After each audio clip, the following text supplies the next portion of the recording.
Hello, everybody, and welcome back to another edition of Slam Talk SuperCoach. We're talking about my SuperCoach team today, and everybody, I'm kind of a big deal. I've moved up all the way to 3,723 overall, a jump of just over 1,000 last week. The team is humming. We're looking pretty good, and it's time for some big upgrades this week. But firstly, let's look at my side and how everyone performed last week. And let's start with the back line. Sheezel, you've been an absolute dud. Yeah, sorry to say it, Sheez, but you've been a big disappointment. As my vice captain, you showed no leadership, and while on the field, your team got absolutely trounced by Carlton. If you want to stay in leadership group here at Slam Superstars, you must improve. Jordan Clark, what was that? You meant to get a ton every single week. Lift your game. Ballydale, well, you're on about 30 at halftime. I was cursing your name to all my friends in every group chat, and you responded with a mediocre 93. Do better.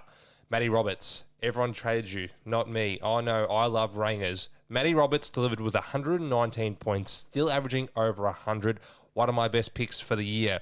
Riley Bice, that moustached one, similar to my beautiful self. 79 points, 88 average. You've been a sterling cash cow this season. Zachy Reid, what was that? You had 38 points. Well, I kind of know why. You have to play a bit more of a defensive role against West Coast because against Melbourne last week, you had the easiest game you'll ever see from a key defender. My bench, what the hell are you doing, Adam Uze, you auraless fool? Luke Traynor is the sub, scoring 2 points, and Noah Bolter is played when he's not allowed out after 10 p.m. going forward. I mean, what are you thinking here? We've got to ingratiate Traynor into the playing group. He wants to go out. He wants to play late at night. He wants to party. And he would if he scored more than 2 points. Instead, you're on the chopping block this week at Slam Superstars. And, of course, O'Sullivan. A big 30 points in the last quarter for Connor O'Sullivan. Still, he's on the trading block as well, just because it is time to make some big upgrades.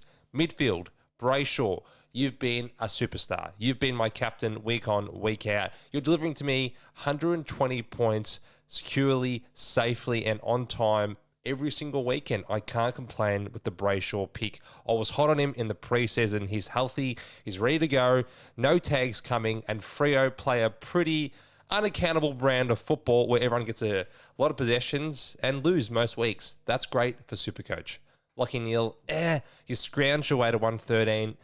If I wasn't a Lockie Neal owner, I don't know if I'd be looking to get him straight away. I know his price has depreciated, but geez, he's not playing like a Brownlow medal winner we know and love. Adam Chera, you've been fantastic, averaging 107 points. I think last year he wouldn't have even averaged about 90 odd, just due to all the injuries he had. Now he's having a career best 107. He averaged about 104 or 5 a few years ago for the Blues. I mean, he's just been a great pickup for me. Oliver, a lot of people have traded you. You've been shithouse. Let's be serious. You've been shithouse for the best part of 2 years. I mean, last year you weren't fit. Year before, you were great until halfway through the year. You did your hammy and you went AWOL. Supercoach terms, he's a trade, but probably not until around the buys or until the rest of your team is settled. I must preach this every single week. It is all about getting kids off field. Do not sideways premiums. If you've picked a shit premium, I get it. You think it's a dead roster spot. I got to move this money on to someone that can help me. But you are just chasing your tail the rest of the season doing that. You'll never have a good side trading premiums constantly. You need to find a way to get kids off field, which is why I didn't want to trade Finn Callahan. I didn't want to trade Callahan to someone like Nick Dacos, even though I would have netted another 60 points, just because Callahan was at a rock bottom price and it wasn't getting me any kids off field. I was trading away a low-end premium or maybe even a mid-pricer for a super premium. That's not my strategy. It's not how I've been successful in the past with overall and winning leagues. Get your fucking kids off the field. Then, Ryan Marek. He's been a great pickup. I missed the first price jump. I corrected it. Supercoach is all about correcting your mistakes. You're going to be wrong. All of us will be wrong multiple times. It's acknowledging that and fixing it as quickly as possible. You need to get Marek in. He's made a nice amount of cash. Levi Ashcroft, been great for me. Got him in after 1 week. Again, a player I didn't start with, but I corrected to because I knew he was going to have a good role and make a bunch of money. And Xavier Lindsay, well, you've been pretty average since I brought you in. Unfortunately, you had the foot injury, or the knee injury, sorry, which cost you just maybe 1 week in the end. But that price went down, or the price didn't exactly make us any money in that meantime. Now, hopefully, in the next couple of weeks, it's going out of his 3-round average. There could be a 70 or 80 on the cards. I'm okay to hold Lindsay. Has hopefully a soft matchup tonight against Richmond. And my bench, 2 super duds in Moraes and Sardis. Would love to trade both of them. Unfortunately, Sardis can't get a game in the AFL, so I'm going to wait until he gets that 3rd game until I trade him. Moraes would be a prime trade candidate for me. He's gone 45 or less in every game, bar one when he played Essendon. Funny that. And Elijah Hewitt has finally burst onto the scene with 2 goals on Good Friday footy. He looks like a staple of the West Coast side going forward. Very happy with Hewitt and the money he will make. My rucks, nothing to complain about there. People are trading Tom De Koning. I don't know why. He's just about the best ruck in SuperCoach still, despite the fact Carlton have barely won any games. And Max Gawn, of course, SuperCoach god that he is, responded with 117 and close to a best on ground performance. No worries about Maxi Gawn. If you don't own him, now would be a good time to get him. Forward line, the horny one. 94, we take it. Another good Port Adelaide win. Can't see his role changing too much. He's playing a bit more forward, but still around the footy, having 20 touches each week. We love the horny one. McRae. What's happened to McRae the last few weeks? He's still averaging 113, but the scores have been down, has been tags, and there also has been Belton in a couple of games, including on the weekend against the Doggies. That might be more of the, I don't know, norm. I wouldn't say the norm, because Saints aren't going to get bashed most weeks, but he won't have everything his own way and be playing the likes of Richmond, where he can have 40 touches every single weekend. We still want to hold Jack McRae for a long time, if not the entire season. And Bailey Smith and Caleb Daniel would be my next 2 forwards. Smith got 80. I swear he was on about 75 at halftime. The clamps got applied, a few turnovers, a few free kicks against. That's why the score went down to 80. Still played really well, in my opinion. He's right up there in the coach's award, and I think he ended up getting a few votes on Monday as well. So he still had a good game, just didn't score that well. Daniel, he's got the most kickouts pretty much in the league at the moment. He has a monopoly on them. He just takes them all. Not necessarily all go to the right target or advance the ball the way North would want to, but SuperCoach-wise, he's gold. Probably my best pick of the year, Mr. Samuel Powell-Pepper, with another big ton at the SCG, takes on North Melbourne this Saturday at the Adelaide Oval. There could be an 85 plus on the cards, averaging 72. The money is coming in. What do you start up, people? About 175? Now he's going to make you close to 200 grand. He's a staple of the Port Adelaide forward line. He gets free kicks, he gets tackles, and most importantly, he kicks goals. He kicked quite a few of them. Hopefully he kicks a bag against North Melbourne and becomes one of the cash cows of the year. We love Mr. Samuel Powell-Pepper. And finally, we've got Sam Davidson. A lot of people wanted to trade Sam Davidson last week. I stuck fat. He's going to make you well over 200,000 now. He's a big part of the way the Dogs want to play. You know, they've got a lot of great inside midfielders, but he brings that outside speed and that run and carry. For someone that's a first-year player in the AFL, he has a lot of composure, a lot of class. We love Davidson. We'll hold him for the near future. And the bench, well, 2 spuds in SuperCoach terms. Kako has barely made any money, but we knew that going into the year. There was just a dearth of rookies. And seeing he plays a small forward role, we didn't envisage a lot of money being made, but he'll be a slow burn cash cow. And Caden Cleary, still haven't figured out how to pronounce that one. I've got a bit of dyslexia when it comes to footy names, but he scored 30 after averaging close to 80 before this game. Hopefully he doesn't get dropped, but we didn't have many options for forward cash cow, so we had to bring him in. Let me know what you think of the side and my trades I should make this weekend, but I've got 3 big trades in mind. Well, we better start with Luke Trainer, who has a break even of 74. We know he won't be the sub tonight against the Demons, but that 2 score in his 3-round average will crush his cash generation for at least the next 2 weeks. My advice would be to trade him if he helps get you to the premium that you want. That is ultimately the goal, to start upgrading around last week and this week.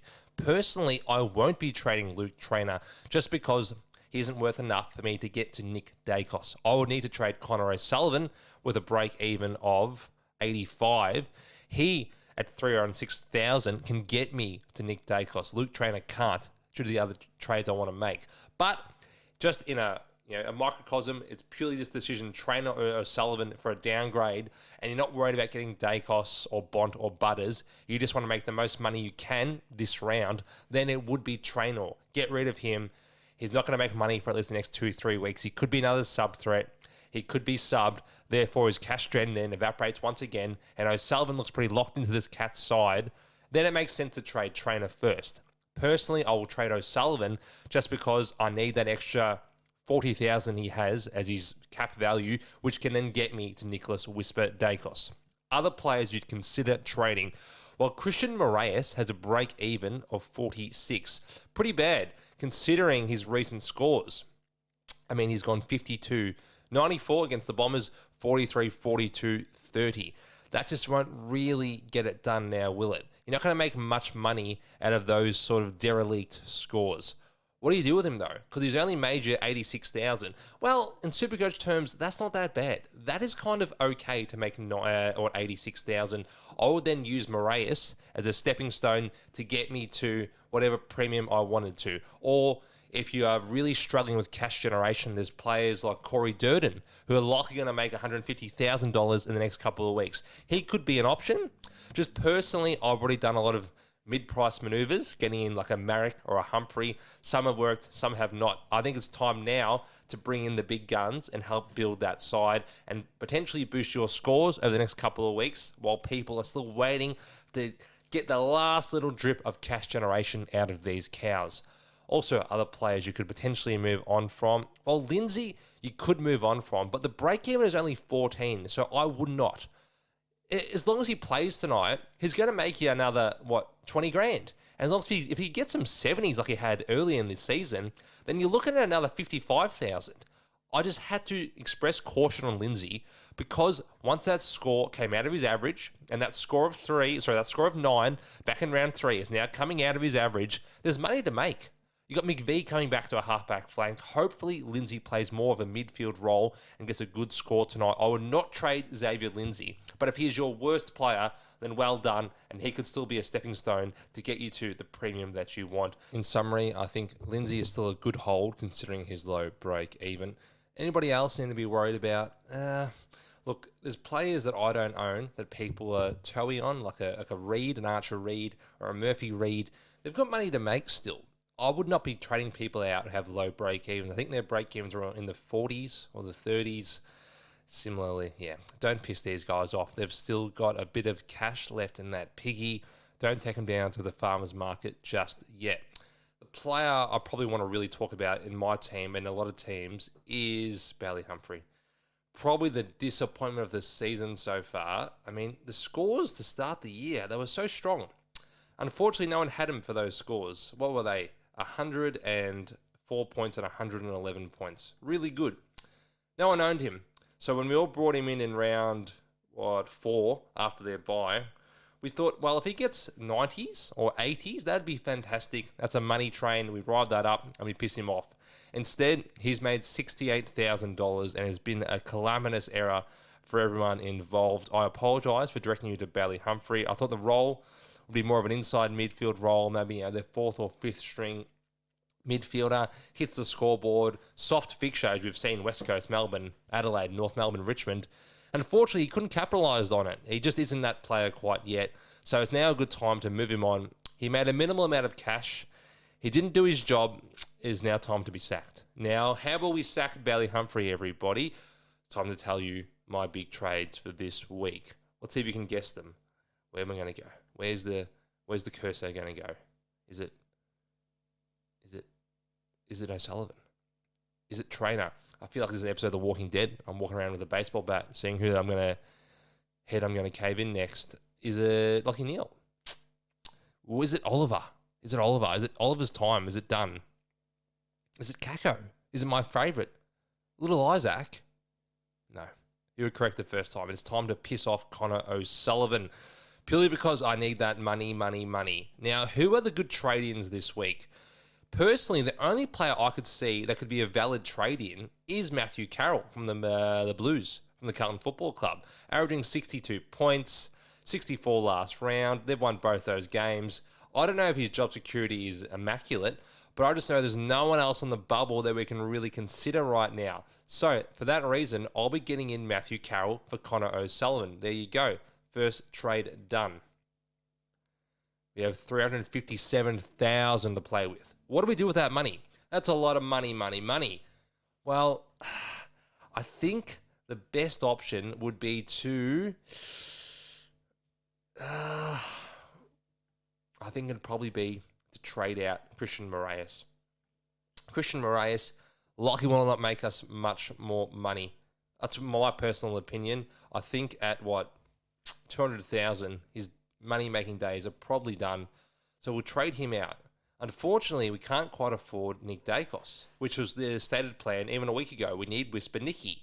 So how do we get Whisper Nicky? Well, we chuck that boost on there. We activate the boost, and we look at Bailey Humphrey and think, I'd love another 100,000. How do I make 100,000 or around that? Well, we go back to our old mate, Mr. Flynn, saying to himself, Matthew Flynn, welcome back to our sides. At 261,000, averaging 114, Flinny comes straight in with a break even of negative 73. The money's going to be there. There will be money to be made. We need Flynn. As much as I hate to say it, we need him, because if he plays well for a month, he's going to hit 400,000, and that's enough money to move him to a fallen premium. We need to get him in. I know he could be dropped. I know he plays Hawthorn on Sunday. He might lose by 100 points and he's dropped again. But I think the risk is worth it, because if you don't get it, you're going to be so far behind everybody else. It is a big risk. It might blow up in our face. It could be embarrassing, but hell, that's every week on this show. We are prepared for those ramifications and for the outcomes of such a risky move. And finally, I cancelled that trade. I'll do it again. And finally, what is the last trade? I've hinted at it. I've whispered it. I've found a few black and white herrings to say this might be the man. It is Nick Dacos coming in for Moraes, who's sitting on my bench right now. I think we need this guy. He's simply too good. He's just the man. Averages probably 118 from here, 171 on the weekend. He's only getting better after working his way into the season, and now he plays an Essendon team he's had some good success against in the past. It's Nick Dacos time. At 608,000, he's still discounted from his starting price. Unlike Bont and Butters, who you're paying full value for, or pretty much their peak price for, unless they drop another 150 on the weekend, Nick is a little bit more depreciated in value, and he has a good run coming up with a lot of games at the MCG. I think there's only one more away game over the next, 8 to 10 weeks. That is Fremantle in Perth. It's time to pick him up, ladies and gentlemen. It is time to whisper his name. And there we go. Humphrey, Moraes out. Flynn and Dacos in. Let's look at the side now. We bring Nick Dacos onto the field for Lindsay. Luke Traynor stays remarkably, which people are going to say, you're crazy for that one, Slam, but I couldn't get Dacos without trading O'Sullivan. Put him on Lindsay there. And there you go. I think that team's looking pretty strong going forward. You tell me, what should I be doing? Is it not the right time to trade in Dacos? Should I be trading Traynor? I think these moves make the most sense for me right now. And then finally, vice-captaincy and captaincy.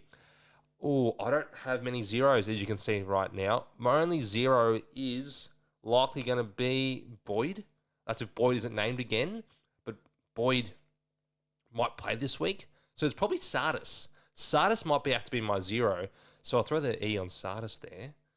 And I'm going to have to VC someone tonight. So it's most likely going to be Max Gawn VC for me, due to the fact I have no other zeros. We'll find out a bit more when teams come out at 6:25.